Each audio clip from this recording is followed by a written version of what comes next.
योग पीठस्थ देवताओं तथा प्रधान देवता के पार्षद आवरण देवों की पूजा विधि।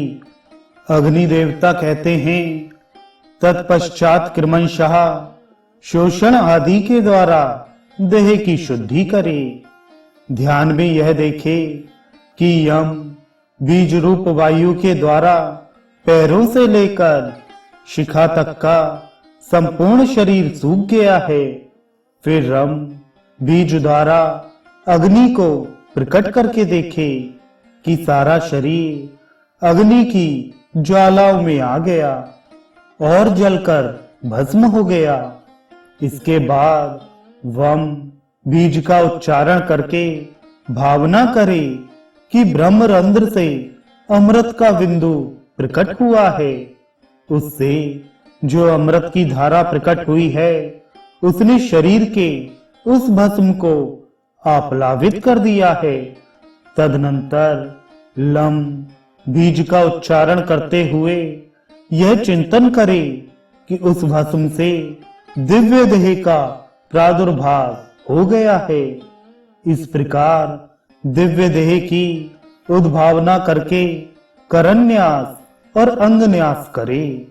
इसके बाद मानस याग का अनुष्ठान करे। हृदय कमल में मानसिक पुष्प आदि उपचारों द्वारा मूल मंत्र से अंगों सहित देवेश्वर भगवान विष्णु का पूजन करे। वे भगवान भोग और मोक्ष देने वाले हैं। भगवान से मानसिक पूजा स्वीकार करने के लिए इस प्रकार प्रार्थना करनी चाहिए।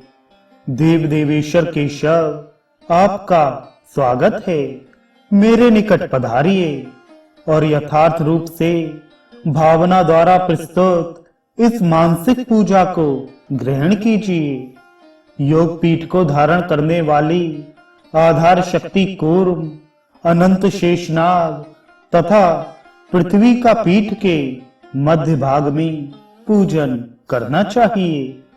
तदनंतर अग्निकोण आदि चारों कोणों में क्रमशः धर्म, ज्ञान, वैराग्य तथा ऐश्वर्य का पूजन करे।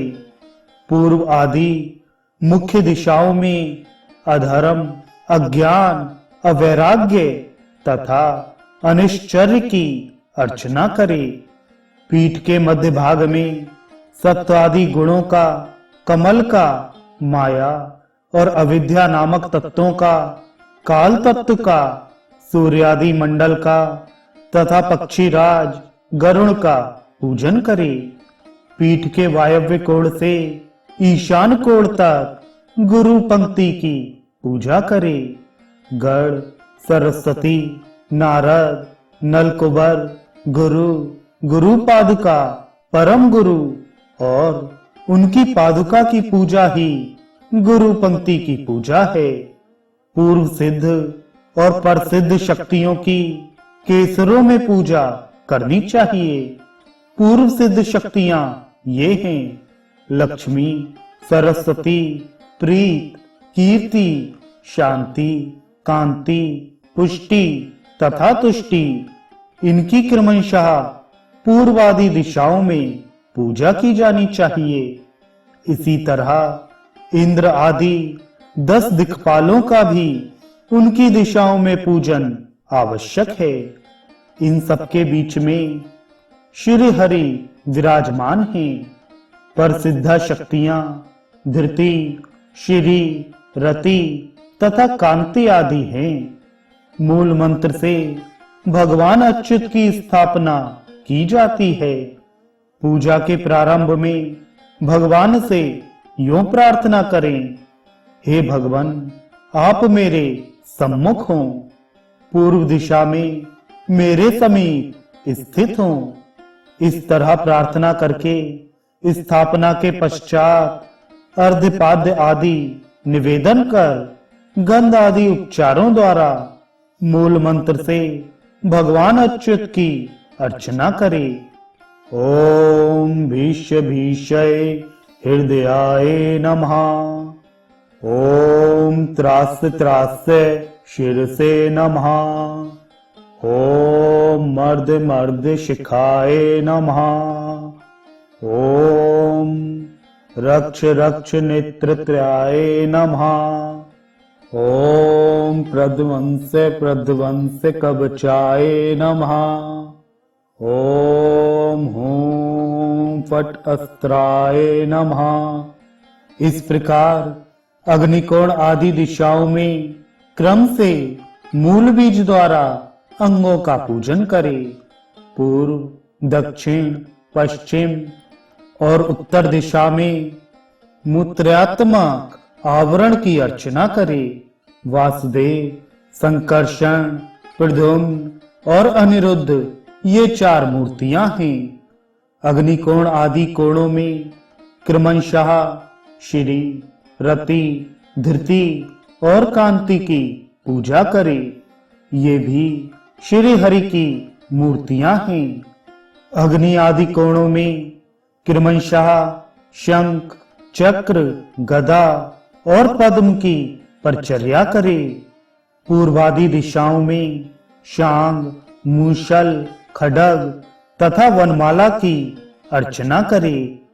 उसके बाह्य भाग में पूर्वादि दिशाओं में क्रमशः इंद्र, अग्नि, यम, निकृति, वरुण, वायु, कुबेर तथा ईशान की पूजा करके नैऋत्य और पश्चिम के बीच में अनंत की तथा पूर्व और ईशान के बीच में ब्रह्मा जी की अर्चना करे। इनके बाह्य भाग में वज्र आदि अस्त्रमय आवरणों का पूजन करे। इनके भी बाह्य भाग में दिक्पालों के वाहन रूप आवरण पूजनीय होते हैं।